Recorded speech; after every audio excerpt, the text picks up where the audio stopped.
এই শাড়ি তার সূক্ষ্ম কারুশিল্প, বিলাসবহুল সিল্ক এবং সোনারূপার সূচিকর্মের জন্য বিশ্বজুড়ে পরিচিত। বলছি ভারতের ঐতিহ্যবাহী বেনারসি শাড়ির কথা। কিন্তু বাংলাদেশের সাম্প্রতিক রাজনৈতিক পট পরিবর্তনের পর থেকে ভারতের সঙ্গে দ্বিপাক্ষিক সম্পর্কে যে টানাপোড়েন চলছে তার সরাসরি প্রভাব পড়েছে এই ঐতিহ্যবাহী ব্যবসায়। উত্তরপ্রদেশের বারাণসী অঞ্চলের ব্যবসায়ীদের বিক্রি কমে অর্ধেকে নেমে গেছে। কেন এই ব্যবসায় স্থবির হয়ে পড়ল, আর এই সংকটে তাঁতিদের জীবন কিভাবে পাল্টে যাচ্ছে, চলুন বিস্তারিত জেনে নেওয়া যাক।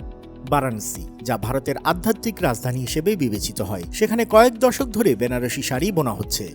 এই সূক্ষ্ম কারুশিল্পের প্রতিটি শাড়ি তৈরি হতে নকশা এবং ব্যবহৃত উপাদানের উপর নির্ভর করে 6 মাস পর্যন্ত সময় লাগতে পারে।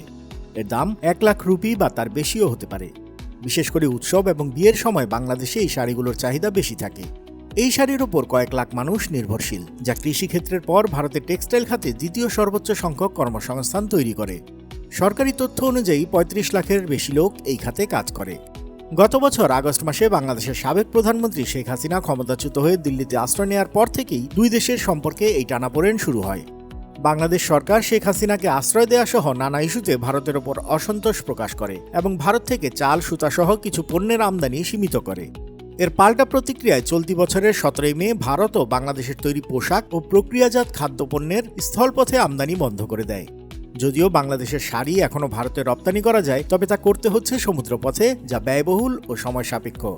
এই কূটনৈতিক উত্তেজনার কারণেই বেনারসি শাড়ির ব্যবসা 50%-এরও বেশি হ্রাস পেয়েছে।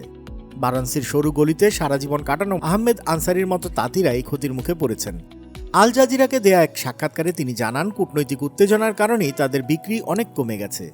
বারাণসীর পাইকারি শাড়ি ব্যবসায়ী পবন যাদব জানান, ঢাকার শাসন ব্যবস্থা পরিবর্তনের পর থেকে তাদের ব্যবসা স্থবির হয়ে পড়েছে। তিনি বলেন, বাংলাদেশে বছরে প্রায় 10,000 শাড়ি রপ্তানি করতাম, এখন সব বন্ধ। এর ফলে তার 15 লাখ রুপি পাওনা আটকে আছে বাংলাদেশি ক্লায়েন্টদের কাছে, যা ফেরত পাওয়া এখন প্রায় অসম্ভব। নতুন এই সংকটের আগে থেকেই বেনারসি শাড়ির এই ঐতিহ্যবাহী শিল্প বেশ কিছু ধাক্কার মুখে ছিল। এর মধ্যে রয়েছে নোট বাতিলকরণ, বিদ্যুতের দাম বৃদ্ধি, কোভিড-19 মহামারী এবং গুজরাটের সুরাটে তৈরি সস্তা পাওয়ারলুম শাড়িগুলোর সঙ্গে প্রতিযোগিতা। এসব কারণে অঞ্চলটিতে তাঁতিদের সংখ্যা 2 লাখ থেকে অর্ধেকে নেমে এসেছে। অনেকে পেশা বদলে রিক্সা চালানোর মতো কাজে যুক্ত হয়েছেন।